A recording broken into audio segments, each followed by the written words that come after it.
Ma'am, matanong ko lang, sa tuwing nagbibideo kayo, bakit nilalabas nyo yung didi nyo?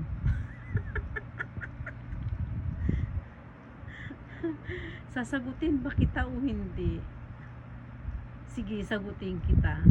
Kasi, mas malaki yung alam nyo na kaysa sa kanila.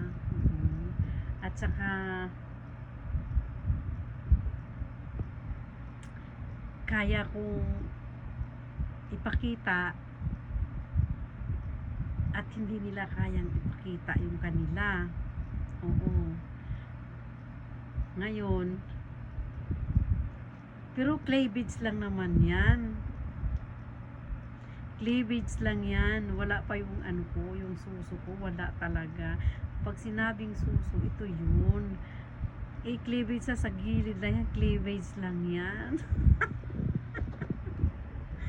Wala ka namang makukuha dyan. Ikaw naman talaga yan, oh. Kararating ko lang dito pagkatapos busy ako sa trabaho ko, pagkatapos ganyan. Ikaw talaga. Ikaw, ah.